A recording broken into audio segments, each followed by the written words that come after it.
রমজান হওয়ার আগে একদিন আগে আমি দেখুন রান্না বান্না সব কিছু শেষ করে লাইছি। আসলে আমি কিতার লাগি সবার আগে রান্নাটা শেষ করছি, আর একদিন আগে কিতার লাগি রান্নাটা শেষ করছি ভিডিওত কইরা। তো সবাই ভিডিওটা দেখতে তখন কিতা কিতা রান্না করছি রমজান উপলক্ষে, আর কিতার লাগে আমি একদিন আগেই রান্না করছি সব কিছু কইরা। আসসালামু আলাইকুম এভরিওয়ান। এত দেখা 2 দিন আগে আমি বাজার টাজার করছি, তো আমি চানাটা না এখনো রাখতে পারছি না, কারণ আমার কৌটাগুলো আসলো না। তো আমি 3টা কৌটা লইলাম, আর আমি লই আইছি টেবিল ম্যাট। আমার নানি কয়দিন ধরে ইচ্ছা করে যে আমি এই যে 3D টেবিল ম্যাটটা ব্যবহার করতাম, আর যেমন কথা তেমন কাজ। আমি লই আইছি 3D টেবিলের ম্যাট, আর এদিকে টেবিলের ম্যাট আনার পরে টেবিলের ম্যাটটা নানি আমার এত ভালো লাগছে। আসলে আমি কোনো সময় 3D ম্যাট ভালো পাই না, তার লাগে মনে হয় নানি কাপড়ের ম্যাটগুলা মনে হয় বেশি নোংরা হইব পা, কিন্তু বিছানির পরে দেখা যায় নানি এত সুন্দর লাগছে। তো ম্যাটটা বিছানির পরে আমার চেয়ারের কাভারগুলো অনেক বড় আসলো, তো আমি ছোট করে আনিয়েছি। আর এখানে আমি আলু সিদ্ধ দিছি আর মাংস সিদ্ধ দিছি, কারণ আমি মাংসের কাবাব বানাইব, যেটা চিকেন কাবাব। মাংসগুলো জোরে করিয়া এদিকে আমি কাবাব বানাইয়া এদিকে আমি বানাইলাম বিরিয়ানি। হই কাবাব যখন বানাইছি তার বিরিয়ানি বানাইলাই, আর দুপুরে আমি বিরিয়ানি বানাইয়া কাবাবের সাথে খাইলাম। এদিকে আম্মাও বইছেন খাওয়াত, আমিও বইছি খাওয়াত। আর বিরিয়ানিটা নানি সত্যি তো মজা হয়েছে, কি খুব মজা হয়েছে বিরিয়ানিটা, আর কাবাবটাও খুব মজা হয়েছে। বিশেষ করে আমার মেয়ে তো খুব পছন্দ করছে, দেখানি আমার বিরিয়ানিটা খুব মজা করে আমি সবগুলা বিরিয়ানি খাইছি।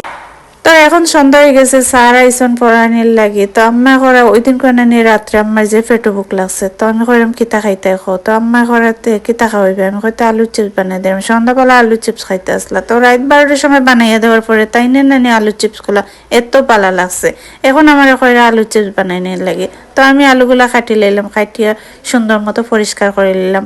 পরিষ্কার করে এখানে আমি দিলাইলাম কর্নফ্লাওয়ার, এখানে মরিচের গুঁড়া, হলুদের গুঁড়া, আর দিয়া দিলাই মনে আমি চাউলের গুঁড়ি। চাউলের গুঁড়িটা দেওয়াই নানি এত মশমশা হইব, আর এরকম মশমশা করে নানি আলুর চিপ দেওয়াই নানি আমার কাছে যে ভালো লাগছে। আর এর সাথে আমি তরকারিটা বয়াই লিছি। তো আজকে রমজানের প্রস্তুতি করিলে আমরা মানে আমি রান্না বান্না যা আছে দিনও বাজার টাজার করে লিছি। গিয়ে আনছি কলিজা আর গরুর মাংস, মুরগি সব কিছু ভিজাইয়া রাখছে। এখন আলু চিপসটা বানানোর শেষে আমি বয়াই দিলাম এখানে শাক, আর এটা পাত্র শাক। পাত্র শাকটা আমি রান্না করলাম আনা তেলে, একদম রান্না করবো যদিয়া টার্কি মাছ দিয়ে। আর আনা তেলে আজকে শাকটা খাইমু।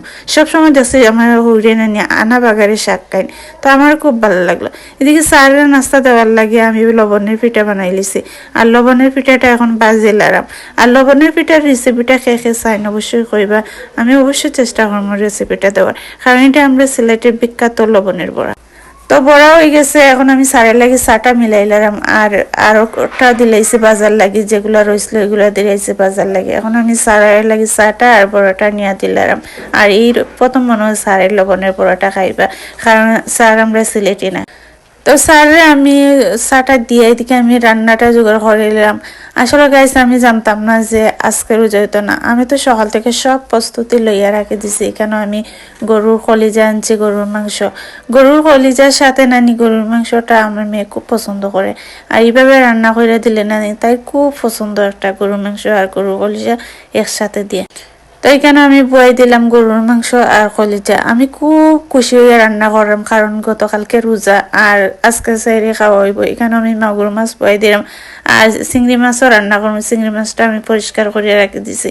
এতো আমার কলিজা আর গরুর মাংস রান্নাটা দেখুন কত সুন্দর হয়েছে, একবারে মনে হয় রান্নানি খালা বোনা জেলা খালা বোনার মতো রান্না করছে। এখন আমি বয়াই দিলাম মুরগির মাংস, আর মুরগির মাংসটা আমি আলু দিয়ে রান্না করবো।